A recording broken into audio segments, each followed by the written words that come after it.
제가 어떤 자료를 준비해서 다음 주는 모의고사가 그 자료를 요약한 형태가 될 겁니다. 내일 스터디 반드시 해야 되는데 뭐 배가 안 고픈 거죠. 왜 기술사 시험 늦어집니까? 배가 안 고파서 그렇죠.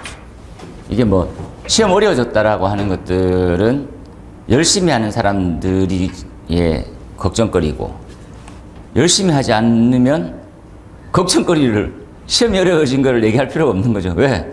난 열심히부터 해야 되고 그 다음에 이제 어려워진 걸 고민해야 되는 거고.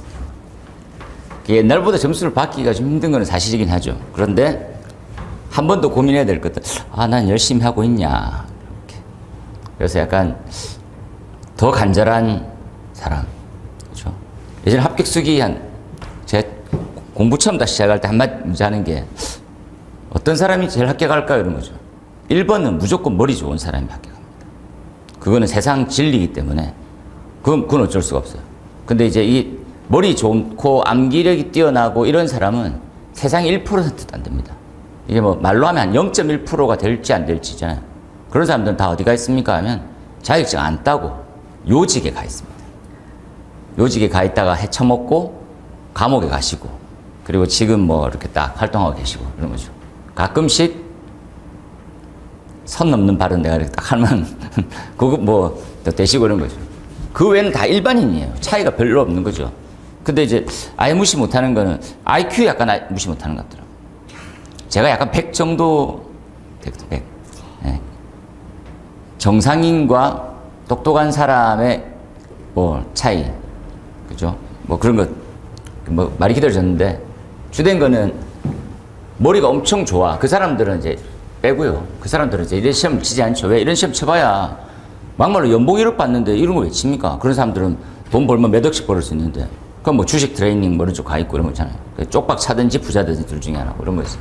우리 일반인이 할 수 있는 형태에서 좋은 혜택이죠. 자격증만 따면 노후에도 이렇게 할 수 있는 일. 그렇게 잘 없잖아요. 그렇죠? 뭐 생각해봐도 잘 없습니다. 그리고 술사에서 이게 이제 혜택을 주는 술사라는 게 몇 개 없어요. 보면 우리나라의 기술사에 대한 자격증이 꽤 많거든요.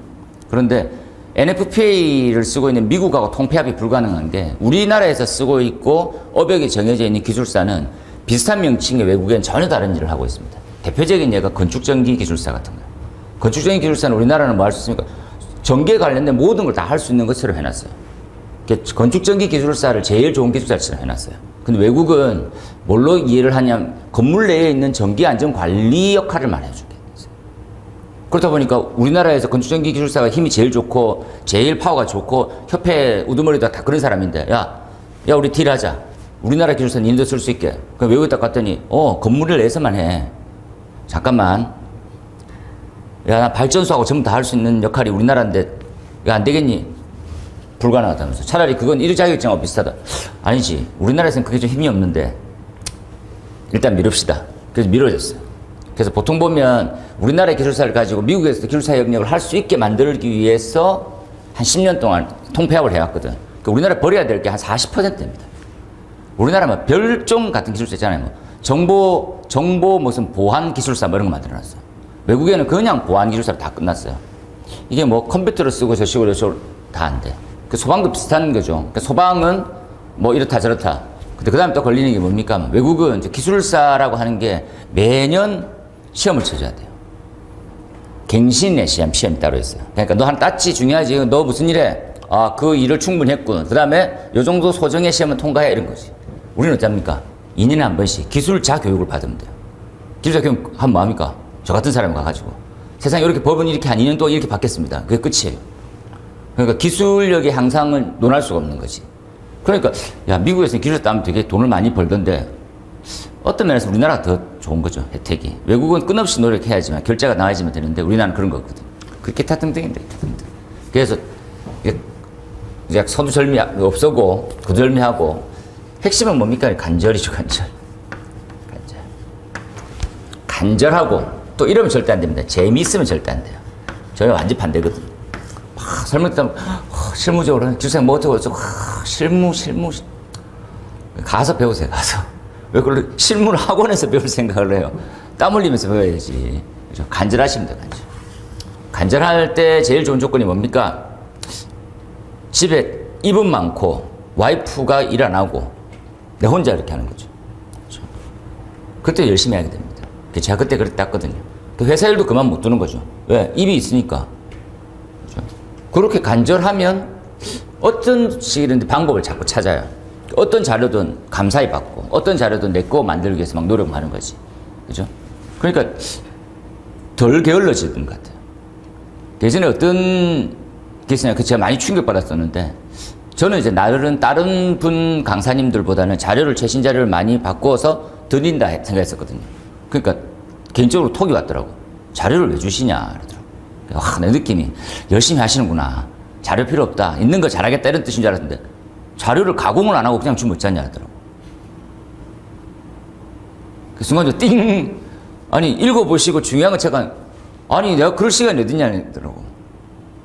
아 진짜 참 나쁜 말로 진짜 게으르구나. 그런 분은 기술사 되면 안 됩니다. 그죠? 아니 이런 자료가 있습니다. 내가 이제 서두, 본론, 결론까지 내려서 주는 것도 안 해오고 계시지만 물론 근데 이렇게 해서 이건 참고 자료입니다 해서 이 부분이 이렇습니다. 제가 중요한 걸 이렇게 체크하거든요. 이렇게 해서 준단 말이지. 그럼에도 불구하고 왜 이걸 이렇게 그냥 주냐 하더라고. 어떤 사람은 내가 가공해서 주면 원문은 어떻습니까? 또 질문하는 사람도 있어요. 다 이렇게 있으니까. 근데 그렇게 연락 와서 그런 게 불편함을 호소하시니까 야, 이게 그렇게 게을러서 딸 수 있는 시험은 아닌데 라는 생각이 들더라고요. 간절하지 않는 거죠. 간절하지 않는 거. 야, 나 있으면 네가 다 해줘야지. 다 해주고 싶지. 입까지도 숟가락 집어넣었는데 입을 안 벌리는 거죠. 입을 벌렸는데 안 씹어. 줄 흘러내리는 거지. 아우 생각만 해도 그렇습니다. 저번에 복습을 잠깐만 하면 건축이지만 연소편을 잠시 물어가지고 제가 한번 얘기해 볼게요. 이 연소가 이렇게 있죠. 연소. 이 연소는 우리가 말해 버닝이라는 개념이죠. 버닝. 타고 있는 벨로시티 속도입니다. 그죠? 그러니까 타고는 속도를 연소 속도를 개념을 하고요. 연속도. 그냥 단위를 보면 되게 단순한 형태죠. 얘는 뭐하고 똑같습니까? 질량이 유량이랑 엄청 유사하거든요. 이렇게. 질량 유량. 그래서 생김새를 보면 우리가 말하고 있는 이제 질량 유량이라고 하는 형태는 밀도와 이런 타입으로 생겼어요. 단면적과 속도로 이렇게 형성되어 있는 거거든요. 근데 우리가 이제 질량 유량에 관련돼서는 걸 갖고 오다 보니까 이 면적이 원래 갖고 있는 형태하고 똑같죠. 그래서 단위가 킬로그램이고 메타 제곱이고 시간당으로 되어 있어요. 그러니까 우리가 열을 받는 면적이 그러니까 타는 면적이 정해져 있는 거죠. 열 받는 면적이나 타는 면적이 정해져 있고요. 그 시간당 얼만큼 감소합니까 해서 얘는 우리 딱 한마디로 얘기하면 질량의 감소 속도를 얘기해요. 감소 속도를 얘기하는 거죠. 질량 감소 속도. 근데 얘가 그럼 열을 받기 전에 탈 수 있는 환경인 것들은 화염의 전파, 즉 기체 속도고요. 액체 같은 경우에는 열 받는 표면의 하부에서 그냥 줄어가는 속도하고 유사한 거죠. 이게 무슨 말입니까 하면 이 연소라는 것은 그냥 고체 때는 이 개념으로 이해하시면 되고요. 액체 때는 이거랑 유사한 속도입니다. 기체 때는 화염이 아예 이동되는 속도가 유사합니다. 이렇게 딱 풀어나가는 거. 그래서 연소 속도는 물질에 대한 상태에 따라서 좀 달리. 아니, 쌤이 예전에 그냥 이제 모든 연소는 기체 때 되는 거랬으니까 기체만 생각하면 되지 않습니까가 아니고 그걸 새롭게 풀어나가는 거예요. 기술사 시간에서는. 그런 거죠. 그 다음에 이제 또 구분해 봐야 될 것들은 뭡니까? 이렇게 생각해 봅시다. 그죠? 뭐를 생각합니까? 하면 얘는 이걸로 끝나면 되죠. 쭉 설명하고 연소 속도에 대한 영향인자가 어떻고 뭐죠? 쭉 가면 되는데 이걸 갖다가 시기적으로 한번 구분해 보면 시기. 이건 또 화제를 연관시키는 거죠. 뭡니까? 플래시오버라고 하는 생겨요. 플래시오버. 그렇죠? 그래서 이 시점 이렇게 해서 이렇게 올라갔다 생각합시다. 그죠? 그럼 우리가 이제 이렇게 생각해 볼게요. 플래시오버의 이제 우리가 프리플래시오버라고 불리는 형태는 연료가 지배되는 형태거든요. 연료가 지배된다는 말은 이건 제가 이제 예를 이렇게 드는 건데 어떤 놈이 지배를 합니까? 세상에 희소하고 강한 놈이 지배를 하죠. 여자가 혼자 있고 남자가 100명이 있는 사회가 있어. 그럼 남자가 지배합니까? 여자가 지배하는 거예요. 여자 왕이 되는 거죠. 부족한 놈이 지배하는 거거든요. 그 말이에요. 그럼 뭐는 요 두 관계는 뭐하고 연료하고 우리가 말하는 산소 관계가 있는 거예요. 그러니까 어떤 놈이 더 작느냐가 지배하는 거죠. 그래서 연료 지배는 연료가 훨씬 더 작기 때문에 많은 산소 환경에서 어떻게 타들어가느냐. 말 그대로죠. 말 그대로. 연료가 지배. 플래시오버 이후에는 가스들이 표면에서 다 튀어나와요. 모든 면. 그렇다 보니까 얘는 공기가 상대적으로 확 줄어버리죠. 한기 지배가 바뀝니다. 한기 지배로. 그렇죠? 그러니까 지배하는 놈의 형태를 연소속도에 적용시키면 되죠. 얘네들은 일반적인 환경에서 고체가 연소하는 것과 똑같습니다. 그러니까 우리가 어떻게 다시 또 풀어나갈 수 있을까? 얘를 그대로 갖고 오는 거죠. 연소속도라는 것은요. 연소속도는 그렇죠? 이렇게요. 에너지를 누가 줘? 면적에 열을 가한단 말이거든요. 면적에 열을 가했어요. 그렇으면 이 물질이 고체 상태에서 시작되다 보니까 기화를 해야 되죠. 기체로 만들어야죠. 그만큼을 빼버립니다. 이렇게. 이렇게. 기화열을, 그러니까 에너지를 주면 이 물질이 어떻게 돼야지만 탑니까? 물어봤어요. 그러니까 기화되는 거, 기화되는 것만큼 빠지면 타고 들어가는 거 되는 거죠. 요 형태로 이루어져 있어요. 잘 천천히 해보시면. 자, 봅시다. 이렇게 고체 표면에 있어. 어느 놈이 이제 열을 이렇게 가하고 있는 거예요. 에너지. 그렇지만 얘가 기화될 수 있는 형태. 고체에서 기체. 아니, 교수님, 잠깐만요. 고체에서 기체되면 그게 승화 아닙니까? 아, 승화긴 하나. 기화된다라는 개념으로 에너지만 빼도 상관없다라는 게. 그게 같은 크기인 거죠. 이렇게. 요게 이제 연속도입니다. 그러니까 우리 연소속도는 기화열에 반비례하고요. 받는 에너지, 연료 속에는 비례를 하는 메커니즘을 갖고 있으니까 많은 에너지를 많이 갖다 대든지 기화열이 작은 물질들이 훨씬 더 잘 타게 되는 거죠. 대표적인 예가 목재와 휘발유를 비교해보면 어떤 놈이 기화열이 작습니까? 휘발유가 훨씬 작죠. 휘발유가 엄청 작다는 거지. 그러니까 같은 에너지를 주더라도 누가 더 빨리 잘 탑니까를 생각할 수 있는 거죠. 그 다음에 이 연소속도를 우리가 알게 되면 어느 정도 열이 나옵니까 생각하는 거죠. 연소가 되는 양과 그 물질이 갖고 있는 연소열을 곱하면 나가는 거죠. 얘 이번에는 그냥 이렇게 해서 연소열을 해도 되고요. 그냥 이러지 말고 그냥 받는 면적을 표면적으로 바로 다 보여줍시다 그래서 이렇게도 갈 수 있는 거죠. 이렇게 되는 거죠. 이게 우리가 열 방출률이라고 부릅니다. 어느 정도 에너지가 나오게 됩니까? 이게 발열량이에요. 발열량. 그렇죠? 그래서 연소열을 알면 발열량을 알 수 있습니다. 그렇게 알려고 하면요. 연소 속도를 알아야 돼요. 이거 이제 그림 우리 한번 딱 생각해 보면 우리가 기본 연소 때 배웠던 거 이런 그림이죠. 이런 그림. 이렇게. 그래서 요렇게 꺼서 요만큼이 뭡니까? 이만큼이 연소열이에요. 되겠습니까? 이만큼이 나가는 것들을 뭐라고 부를까요? 그러면 발열량으로 부르는 거죠. 이해되시겠죠? 이렇게 다 가는 거. 저 그림 이 그림. 이해를 잘 하시고 그 플래시오버를 이렇게 나누게 되면 환기지배죠. 환기지배는 벌써 가스가 기화되어 있는 상태예요. 에너지도 엄청 많아. 얘만 뭐만 부족합니까? 그랬더니 환기적 요소인 즉 공기, 즉 산소가 부족한 거죠. 이때는 순수 뭐의 지배를 받는 형태를 갖고 있습니까? 환기인자의 지배를 받아요. 이 시기는 우리가 플래시오버 이후니까 최성기 이렇게 불러도 상관없습니다. 최성기는 A√H로 모든 게 이루어져 있어요. 그러니까 왜? 얘네들은 연소 3요소를 기준적으로 보게 되면 가연물이 있고 산소가 있고 점화원 또는 이제 발화점에 도달되는 온도를 하면 이만큼은 거의 완충입니다. 완충. 만땅. 얘만 없어요. 얘만. 얘가 공급되는 만큼 타는 거거든요. 이게 급하게 많이 공급되면 백드래프트가 생기고 아니면 천천히 타게 되면 일반적으로 화재가 성장한 정도로 평가할 수 있어요. 그걸 따져봤더니 이번에는 이렇게 부르는 거죠. 여기서는 연소 속도가 질량이 감소되는 개념으로 보는데 얘는 그냥 다 있는 거예요. 다 둘 다. 그렇다 보니까 어떤 개념을 보는 게 좋겠습니까? 그냥 야 들어왔었을 때 어떻게 반응되는지만 보면 되는 거죠. 공기. 그래서 우리는 이렇게 해서 R 이렇게 땄습니다. 변이사. 여기가 그냥 A√H하고 비례관계에 있는 거죠. 그러니까 상수는 뭘 집어넣습니까? 원래는 이렇게 집어넣어요. 이건 기본 환경에서 태워봤더니 공기가 들어가는 양의 절반 정도가 타는 속도인 거예요. 이 개념이 접히죠. 그러니까 환기돼서 들어오는 양. 그러니까 이런 겁니다. 요 실에서 창문이 이렇게 있는 거예요. 창문의 형태가 이런 식으로 생겼거든. 요 면적이랑 요 높이에 대한 개수죠. 이것도 실험식으로 다 만들어졌어요. 얘를 이제 환기개수, 환기인자, 환기요소 뭐 당연하게 부르거든요. 이 들어오는 양의 만큼의 절반 정도가 반응되더라는 거죠. 이렇게. 얘를 잘 해놓으세요. 그런데 여기가 내부가 목재 형태로 띄고 있다고 하면 실험을 해봤더니 얼마냐고. 이게 5.5에서 6.0 정도 나오게 됩니다. 그건 이제 요거로 상수를 만드는 거거든요. 그 신경 안 쓰셔도 돼요. 그냥. 마찬가지로. 그 다음에 반응을 똑같이 알면 연소, 그러니까 환기 지배형일 때, 최성기일 때 R이 지금 나와 있는 연소 속도가 똑같습니다. 앞쪽에 있는 이제 M이 했던 것처럼. 얘를 알면 또 뭘 할 수 있습니까? 여기다가 뭐를 3000을 곱하면 돼요. 뭘로? 이번에는 또 이 Q랑 구분하기 위해서 열 방출률이라고 하는 말을 이제 써줘요. 이 히트 릴리즈 레이트에서 열 방출률 같은 말입니다. 여기서는 뭡니까? R에다가 3000을 곱해주면 돼요. 그렇죠? 곱해주면 된다는 말이 무슨 말입니까? 하면 다른 게 아니라 이 아이는 연소가 된다라는 것은 도대체 뭡니까? 연소가 되니까 타고 뭐 열이 나겠지. 이 개념 자체가 이걸 갖고 온 거죠. 그렇죠? 이게 손튼이라는 사람이 발견을 해요. 뭡니까? 야, 공기 태웠더니 1g당 3000kJ 에너지가 나오는 걸 발견한 거예요.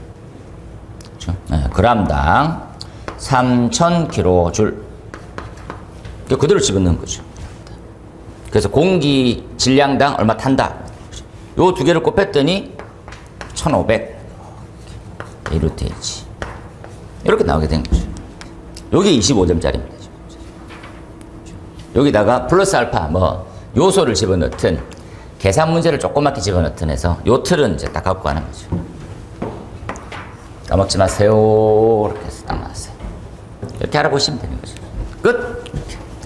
건축방으로 한번 들어가 볼까요? 건축방아 짧게 오늘은 뭐 좀 절반 정도만 해도 되고. 이런 문제를 예상 문제를 냈습니다. 이런 문제를 냈던 가장 큰 이유는 최근의 출제 빈도와 흐름 판단하고 최근의 요소가 있으면 그걸 반영하고 할 등. 보시면 우리나라에서 좀 특이한 법이 있죠. 건축법 사항들이 있고 초고층 지하 연계 복합 건축물법이 있어요. 그래서 초고층 지하 연계 복합 건축물이라는 것은 초고층 및 이렇게 되어 있는 초고층하고 그리고 지하 연계 복합 건축물 같이 이렇게 들어가져 있는 상태. 초고층은 건축법을 그대로 뭐 명시된 대로 따르고요. 지하 연계만 주로 상세히 다루고 있는 부분이다라고 생각하시면 돼요. 마찬가지로 우리는 이런 개념을 이해하시는 거죠. 건축물이 이렇게 있으면 이렇게 들어간다 합시다. 이 지하에 있는 지하가하고 연결되어 있는 부위들 이런 것들도 하나의 위험성을 보고요. 그러니까 뭐 예를 들어서 편의는 좋죠. 지하철에서 내렸더니 지하도만 타고 해당되는 건축물로 들어가는 거 정말 편하죠. 근데 문제는 뭡니까? 이게 화재 확산이 다 하나로 연결되어 있는 거죠. 그래서 한 건물로 봐. 이거 좀 막을 건데요. 그럼 별도 건축물 볼 수 있어요. 이런 법이 시설법에 나와 있어요. 마찬가지로 이상 우리가 얘기했던 우리가 위험도를 측정할 수 있는 형태는 11층 이상. 야, 우리가 자력 피난이 아예 불가하는 16층 이상. 그다음 30층 이상, 50층 이상 막 따져가는 거예요, 지금. 얘가 30층 이상이면 고층 건축물로 우리 건축법상으로 해서 대안이 필요하다. 여기하고 여기를 뭘로 마련할 거냐? 자력으로 탈출이 힘들겠는데, 그러니까 소방대가 올 때까지 별도의 구역을 지정해서 머물게 합시다가 피난안전구역의 태생입니다. 피난안전구역. 도망 못 가는 거죠. 시뮬레이션 해봐도 봐요. 그죠? 얼만큼 도망이 빨리 갈 수 있습니까? 이제 계단폭, 뭐 계단에 대한 높이 등 다 나오거든요. 그게 일정 시간 이내 불가능한 부분들을 얘기하는 거죠. 그래서 피난안전구역, 소방시설 뭐 넣어야 되고, 면적은 얼만큼 있어야지 사람이 수용되느냐를 보는 거죠.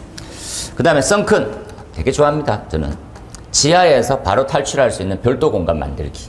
그래서 건축물상에 보면, 이건 뭐, 보통 건축대전 상 받고 이렇거든요. 아시다시피. 이렇게 생긴 건물 있잖아요, 이렇게. 이렇게 생겼어. 이렇게 생겼죠. 이렇게.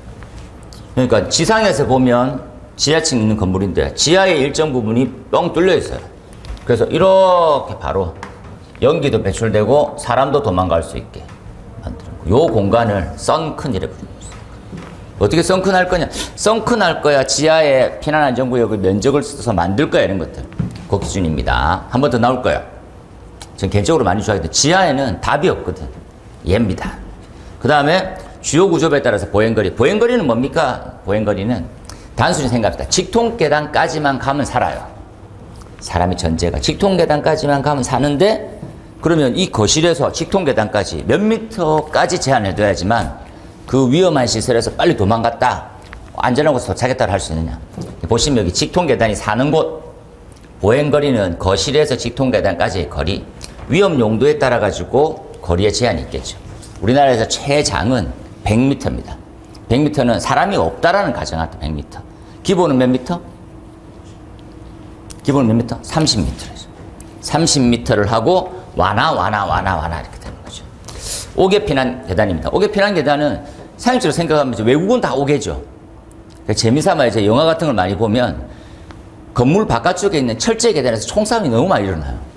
내부에는 계단이 하나 조그맣게 보면 입구 열리잖아요. 계단이 좁아. 보입니까? 2층 올라가는 폭이 되게 좁게 느껴지잖아요. 그러니까 뭐 왔어요 이러면서 막 올라가잖아. 근데 바깥쪽에 있는 계단이 또 하나 있다라는 거. 그게 얘네들이 탈출하는 최적인 거예요. 그래서 옥외 피난 계단. 야, 우리도 이거 만들자. 우리나라에서 저거 만들 수 있으려면 소방관 옷을 벗어야 됩니다. 제 아시는 지인이 시켰다더라고요. 다중이 없어서 한 건물에 다 몰렸는데 이게 되겠냐면서 바깥쪽에 뭐 계단 달아내라고. 시청으로 바로 투서. 시청에서 바로 직통 본부로 연락. 그래서 해명하고 사정하고 그런 의도가 아니었다.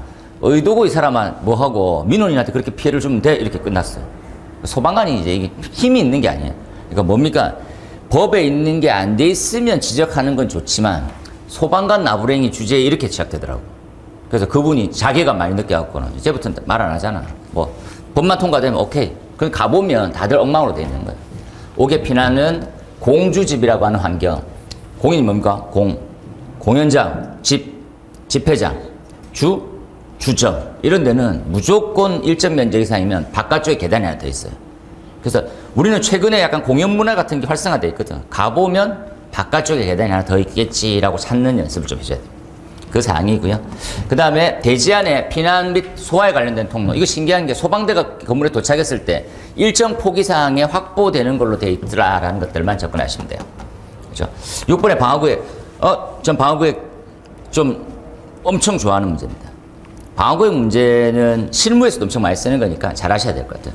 지금 이 문제는 별표가 2개짜리인데 건축물 방화구획 할 때 사전 확인한 사항.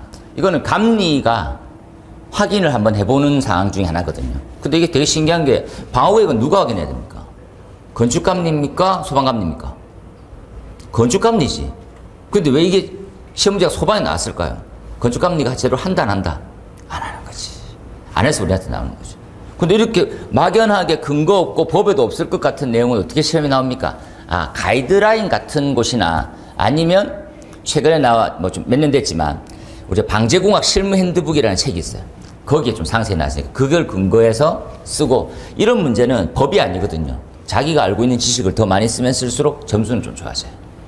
그래서 좀 다 잘 쓰는 연습을 해주면 됩니다. 딱 세팅하고 정답 없는 거 법이면 정답인데 그게 아니거든요. 플러스 알파 딱 하시면 되지. 방화문입니다. 최근에 이제 명칭 바뀌었는데도 기념해서 시험 문제 나올 줄 알았더니 제가 알고 있는 기준 중에서는 방화문이 시험에 제일 많이 안 나왔어요. 의외로 진짜 제일 많이 나왔던 게 방화댐퍼입니다. 방화댐퍼를 그죠? 약간 구획되어 있는 거 열려 있는 걸 막아주는 그런 댐퍼 같은 것들이 왜 이렇게 시험에 잘 나올까? 그 관통부에 대한 대책이 별로 없거든. 근데 방화문은 다들 신뢰를 많이 해요. 그래서 뭐 이게 괜찮겠지라는데 시험 문제는 상대적으로 엄청 작게 나왔어요. 방화문은 과거에는 갑종, 을종에서 지금 60분 플러스 60분 그리고 30분 방화문으로 바뀌었습니다. 그렇죠? 그거 관련된 성능. 그 다음 딱 봤더니 이렇게 나왔네요. 자동 방화 셔터. 중요하지. 그죠? 그 다음에 9번에 드라이비트입니다. 드라이비트 마감재가 외단열법이죠. 우리 건축법상에서 언급하는 외벽에 단열재를 부착해서 외단열 공법입니다. 그죠? 그 공법에 관련되어 있는 부분이 요게 뭐하고 또 연관시켰습니까? 보면 지금 페이지를 보시면 39페이지면 연소거든요. 연소에 있는 시험에 넣어주셔야 돼요. 이 건축방화의 개념은 기본 틀이 건축 쪽이거든. 드라이비트에 대한 위험성 이런 것들은 전부 다 방화 측면인데 실험은 어디에 그게 근거되어 있습니까? 라고 보면 실물 모형 시험에 들어가야 돼요. 그렇죠? 그러니까 연소랑 우리가 말 불연제라고 하는 건축방화의 이건 앞쪽 부분입니다. 앞쪽 부분하고 다 같이 봐야 되는 거죠. 그래서 요 문제로만 보게 되면 39페이지는 건축방화편의 39페이지 앞쪽에 있는 내용이거든요. 거기서 다시 한번 답을 찾아서 보도록 할 거고요. 그 다음에 이제 우리가 외벽 연소 확대가 두 가지 방식이 있죠. 창문이 깨져가지고 외부를 코안다처럼 접염되어서 상층으로 연쇄 확대되는 거. 이런 거 하나 하고, 내부에서 단열재가 창문 가까이 있던 게 떨어져 나가면서 내부 쪽으로 다 들어가는 거. 내부에서 타면 포크 드로우입니다. 포크 드로우는 이 포크가 다시 얘기하지만 돼지를 뜻하지 않습니다. 돼지 관통 이러면서 돼지고기 관통, 돼지고기 꽂혀 있는 사람 이런 걸 얘기하는 거 같죠. 그거 아니고 포크가 뭡니까? 이런 거 있잖아요. 이렇게 먹다가 포크가 이렇게 뚫리잖아요. 그 뚫려 있는 걸 포크 드로우라고 불러요. 우리 포크 있죠, 포크. 포크가 살 뚫린 거. 그만큼 관통제가 채워져 있는데 사이를 뚫고 나가면서 화염이 확대되는 거. 그걸 얘기하는 거죠. 이걸 보통 돼지로 해가지고 특이하게 해석하시는 분이 간혹 있는데, 더 신기한 거는 국내에 논문이 꽤 있거든요. 한 4-5편 이렇게 있더라고. 그런데도 다 돼지로 해놨어요. 돼지로 해석해놓은 게 아니고 그냥 포크 이렇게 다 해놨어요. 와, 세상 막가네 이런 생각이. 그런데 리프로그는 개구리처럼 우리 집에서 상층부로 점프하듯이 타버리는 거죠. 뭐 어떤 영향이 있습니까? 바깥으로 이렇게 타는데 코안다의 영향을 받아서 그렇습니다 라고 딱 보시면 돼. 그 다음에 간막이 벽입니다. 이 간막이 벽과 뭐가 있습니까? 경계벽이라는 기준이 있어요. 그렇죠? 간막이와 경계벽은 다른 게 아닙니다. 우리 집 건물에서 공동주택이면 옆집하고 벽이 하나 있어. 그 벽의 형태가 간막입니다. 그렇죠? 어떤 기능이 있습니까? 옆집 소리가 우리한테 들리면 안 되니까 차음, 그리고 화재 확대를 방지하는 그런 게 법으로 명시되어 있는 기준이 있다라고 생각하시면 돼요. 그 다음 넘어가서 12번. 우리가 이제 요것들은 제가 시험을 한번 딱 적어 볼게요. 이렇게.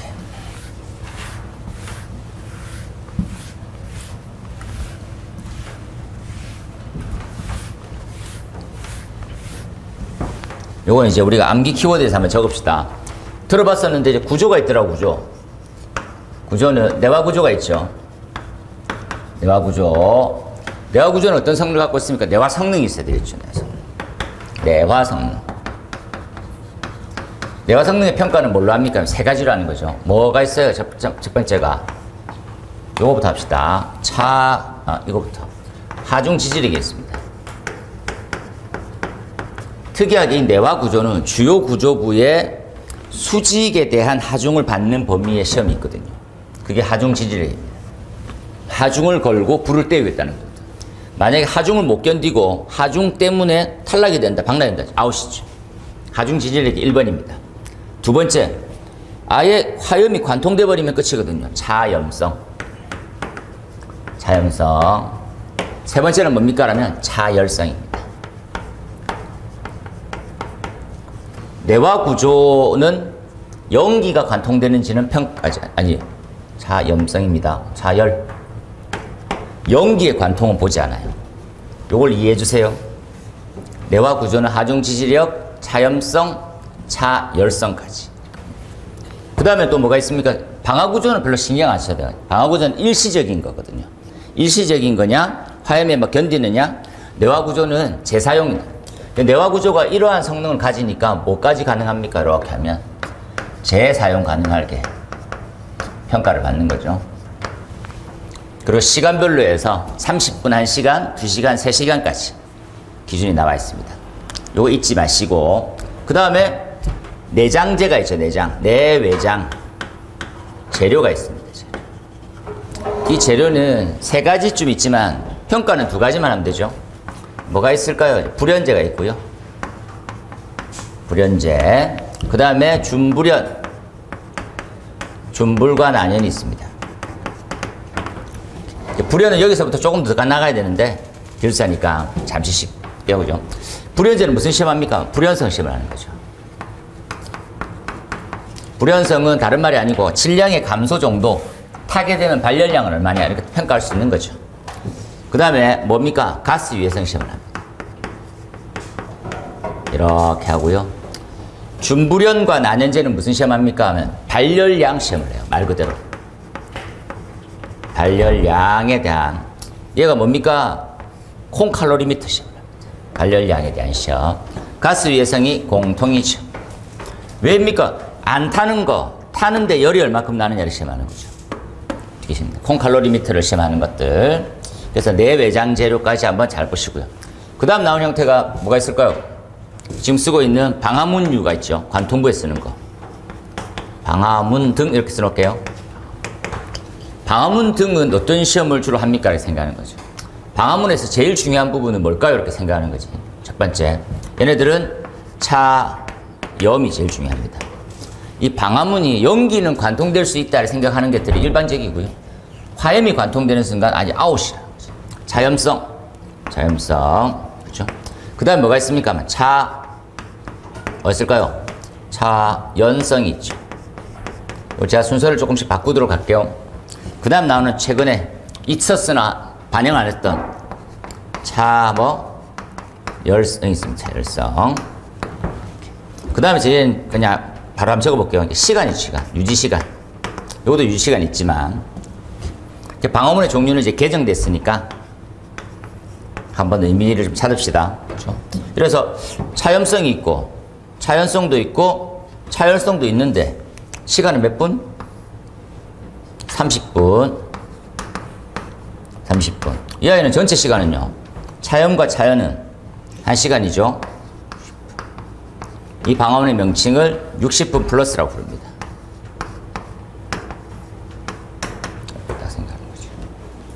그 다음에 차연 여기 없어? 60분 방어문. 그 다음에 있는데 없대요. 30분 방어문이죠. 이렇게 되겠습니다. 이렇게 이해를 하시면 되겠죠? 요 지금 나와 있는 차염과 이 차염은 같은 시험을 하는 겁니다. 잊지 마세요. 똑같은 시험을 해요. 똑같아. 그렇죠? 차열도 같은 개념입니다. 이면의 온도 상승을 보는 거. 기준이 다른 게 아니거든요.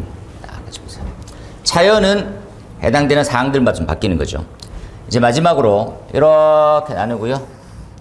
위쪽이 건축에 관련되어 있는 부분이라면 건축물, 이제 소방 쪽 별도로 있죠. 소방은 구조, 재료, 관통부 이런 거입니다. 구조, 재료, 관통부. 그러면 소방은 뭡니까? 물품입니다. 물품. 야, 위험도가 커. 야, 별도로 좀 성능을 다시 한번 테스트 해볼 건데, 저거 타는지 안 타는지 테스트 해보고. 우리가 어디 있습니까? 방염에 있습니다. 방염 무조건 타죠. 근데 얼만큼 자기 소화 성능, 화염을 빨리 없애느냐, 그리고 남아있는 재 같은 성분들이 타고 있으면 빨리 없애느냐 이런 거죠. 그렇죠? 요게 이제 배경 지식은 연소 때 배웠겠지만 LOI를 공부를 잘하고 왔으면 이제 내용이 이해되는 거죠. 한계산소 지수에 대한 설명입니다. 요는 6가지가 있죠. 6가지. 뭐가 있습니까? 불꽃을 갖다 댔다가 불꽃을 치웠었을 때 불꽃이 있으면 잔염이 됩니다. 근데 타는 흔적이 계속 남아있으면 재 같은 게 빨간색으로 잔진입니다. 그죠? 얘는 한자가 신자도 진자도 같이 일러댔죠. 그 다음에 면적이고요. 횟수, 그 다음에 길이 빠졌네요. 길, 수, 도 이렇게 됐습니다. 그래서 얘가 20초, 30초 둘이 더하면 50cm 제곱. 그 다음에 길이가 또 20, 횟수는 3회. 그럼 2, 3, 5, 2, 3, 또 5 하면 나가리죠. 얼마? 400이죠, 400. 이 연기 밀도는 최대인가요, 최소인가요? 최대? 최대입니까? 최대입니다. 이렇게 세팅하시면 됩니다. 이해되시겠지요? 그래서 건축적인 것 전체, 소방적인 것 전체. 쉽지. 꿀이지 뭐 꿀. 그래서 하중 지지력에 대한 시험.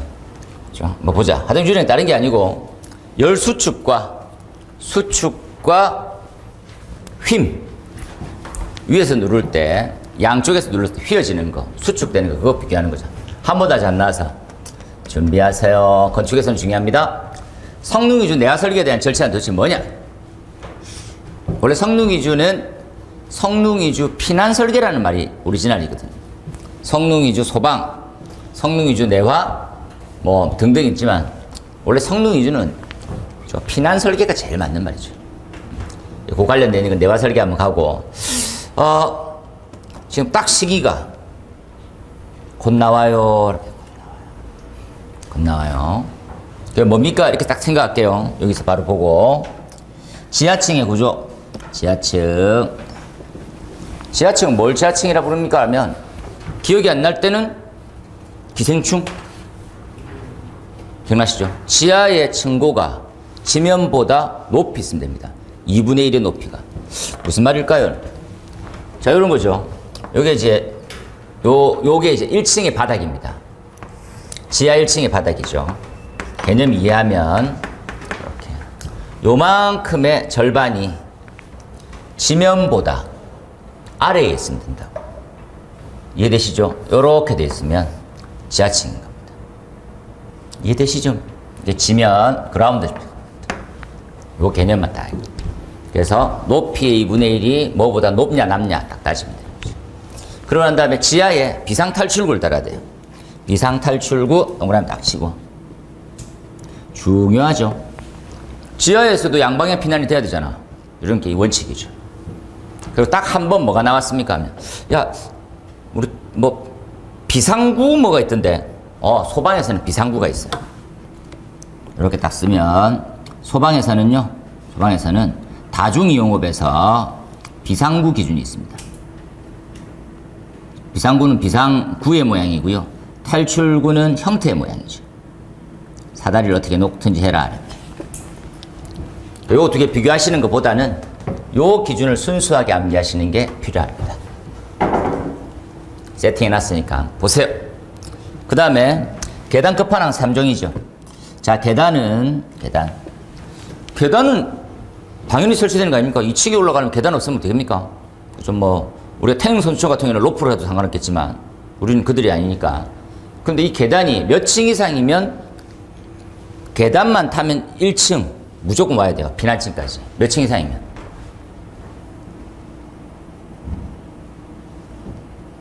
직통 계단 설치 대상입니다.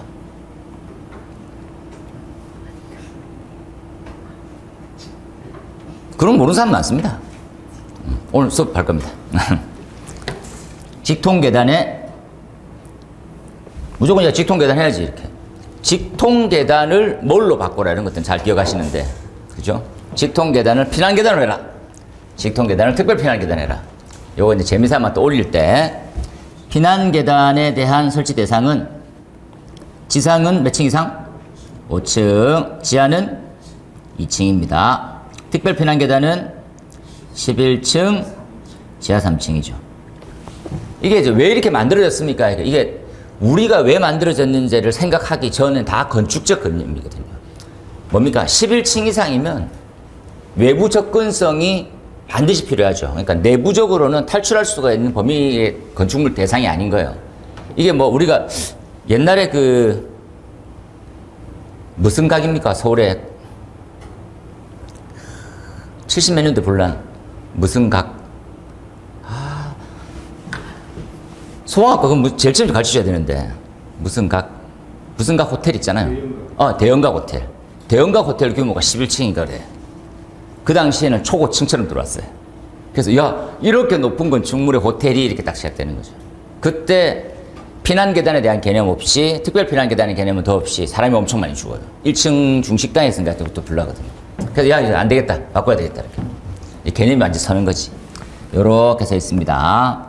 그러면 피난 계단과 특별 피난 계단 중에서 강화되어 있는 건 특별 피난 계단이겠죠. 다른 것보다는 피난 계단의 안정성을 더 높이기 위해서 계단 전실에 어떤 것을 반영하겠다라는 것들이 들어가는 거죠. 지금은 다들 이제 왼쪽이나 오른쪽이나 유사하게 쓰거나 오른쪽은 또 더 편하게 쓰고 있지만 세 번째 나온 형태는 명칭상으로 한번 볼까요? 명칭상으로 대피 공간이 있고요. 대피 공간이 있네요. 이렇게 라인 맞추는 문제가 바람직하진 않습니다. 저는 내기가 편하기 때문에 낸 것뿐이거든요. 저는 이런 식을 좋아해요, 솔직히. 이래야지만 연상도 잘 되거든. 위쪽의 대피 공간은 뭡니까? 헬리포터 대신 쓰는 대피 공간. 아래쪽의 대피 공간은 뭡니까? 아파트에 쓰는 대피 공간. 공동주택의 양방향 피난을 야, 계단 2개 하면 편할 거를 그러게 그게 없네. 그래서 대피 공간을 대피 공간 안 두고 싶으면 뭐 경계벽, 그 경계벽의 비상구, 하향식 피난구 이렇게 되면 되죠. 그 내용입니다. 그래서 위아래가 좀 다르니까 대피 공간과 대피 공간 대상과 얘는 헬리포트 대상 얘는 일반적으로는 양방향 피난에 대한 기본 개념 이렇게 보시면 되죠. 그 다음 나오는 방화구획은 철저하게 조금 준비하시면 되겠다, 그죠? 방화구에 대한 설치 대상과 기준. 그리고 구획 방법이 바뀌었습니다. 이게 법 개정이거든요. 요건 제가 오늘 별표를 많이 쳐가지고 볼 텐데, 원래는 어떻게 했습니까? 기본적으로 방화구획은 뭘로 하냐? 이러면 어떤 개념입니까? 뭐 내화 구조로 되어 있는 바닥벽, 그 다음에 방화문, 그죠? 또는 자동 방화 셔터, 그 다음 관통부의 틈 이렇게 썼는데 그 내용이 상세히 바뀝니다. 그 내용에 대해서 알아보겠지요. 딱 보고. 그 다음에 방화댐퍼. 제가 말했지만 방화댐퍼, 방화문보다 훨씬 더 많이 나왔어요. 방화댐퍼에 대한 성능 기준. 성능 기준을 질문했었을 때는 듣는데 기준이 너무 많은 거예요. KS도 있고, 뭐 설비 기준에도 있고, 지금 뭐 인증 기준에도 있고, 이 뭐를 막 그 중에서 하나 딱 찍어가지고 이렇게만 보세요. 딱 쳐서 있어요. 그 다음에 위에 있는 놈이랑 유사하죠? 똑같습니다. 대피 공간 거. 그러니까 아파트 걸로 열심히 한번 쭉 짜준 거죠. 이렇게. 지금 아파트가 지상의 피난보다는 지하에 집중되어 있는데 그래도 또 뒤통수 칠로 분명히 나오는 거니까 아파트 발코니에 대피 공간 설치 제외 기준 뭐냐? 대피 공간도 안 둘 거야? 그럼 뭐 할 거야? 경계벽 세우고 아니면 방화벽 세우고 아니면 하향식 피난구에 대한 기준입니다. 그래서 방화판, 방화유리, 창 이거는 하층부에서 올라오는 것들 다, 그리고 하향식 피난구 피난할 때 대피 공간 설치 기준 제외 기준 이런 것들 다 쓰고 여기까지 보시면 되겠습니다. 흐름상 굉장히 많이 나오고 있죠. 100회 이후에 다 이 정도다 라고 하시면 이거 막 통으로 달달달 외우는 게 정신건강에 좋습니다. 설명이 필요 있습니까? 암기 잘하면 장땡이지. 그죠? 그래서 어떻게 하면 잘 외워질까 이런 것들은 뭐 자기의 방법을 제일 찾는 게 중요합니다. 그죠? 제일 첫 번째 찾았던 게 뭡니까? 자기 상태를 이해하는 거죠. 제가 약간 좀 거짓말 좀 보태가지고 돌아만 서면 진짜 까먹습니다. 제가. 그래서 어떻게 했습니까? 그러니까 돌아서도 안 까먹을 만큼 봐야 되는 거죠. 보고 돌아서는데 까먹어. 또 봐. 그러니까 뇌도 진짜 이게 수능을 좀 해주더라고. 내 더러워서 돌아서도는 안 까먹게 해줄게. 돌아서는 안 까먹더라고. 그죠? 근데 돌아다니니까 또 까먹더라고요. 돌아다니도 안 까먹을 때까지 보고 다음날 되니까 까먹더라고. 다음날 또 봤어. 그러니까 엄청 괴롭히니까 뇌도 이해를 하더라고. 더러워서 내가 암기시켜준다 그랬어. 제가 제일 충격받았던 게, 충격이라는 게, 제가 서면 안 나갔거든요. 서면 왜 안 나갔습니까? 여름에 서면에 약간 휘황찬란하잖아요. 복장들이 다. 그런 걸 보고 오면 다 까먹더라고. 술 먹어도 다 까먹고. 그래서 제가 우스갯소리지만 지하철역이 어디서 안 내렸습니까? 서면에서 안 내렸습니다. 부암역에서 내려서 반드시 오고 학원 마치면 집에 가고. 왜? 서면 한 바퀴 돌고 있으면 눈도 즐겁고 야 젊으면 역시 좋구나 이렇게 하고 있는데 다 까먹는 거예요. 그래서 술 다 끊고, 술 끊으니까 모임이 자동적으로 끊기더라고요. 왜? 가서 뻘쭘해 있잖아요. 그렇다고 안주를 막 집어먹으면서 분위기를 태우는 스타일도 아니고 그냥 되게 재수없다라는 사람이 되니까 연락이 끊기더라고요. 그래서 제가 예전에 얘기했지만 합격하니까 술 마실 사람이 한 명도 없더라고요. 우울했었습니다. 축하를 받아야 될 동료들이 없는 거예요. 왜? 시작은 6, 7명 했거든요. 우리 회사에서도 막 했었고. 그런데 붙은 새끼가 저밖에 없는 거예요. 그리고 그 전까지 교류가 좋았었으면 좋은데 없었어. 그래서 약간 좀 회사에서는 반맛 인간처럼 됐을 것 같아요. 그래서 보고 계시면 잘 안 해주 새끼 저거 이렇게 했을 것 같아요. 근데 어쩔 수가 없었습니다. 자기 새끼가 간절했습니다. 그죠? 외벌이. 오늘 여기까지만 하고요. 여기까지만 하고 좀 쉬었다가 맞아 복습을 좀 하고, 요 뒤에서 붙어 있는 상세풀이는 프린트물이 있으니까 암기하셔가지고 다음 시간에 그리고 숙제 체크해가지고 그거 한 번 더 말씀드릴게요. 여기까지만 하고 마치겠습니다. 고생했습니다. 고생했습니다.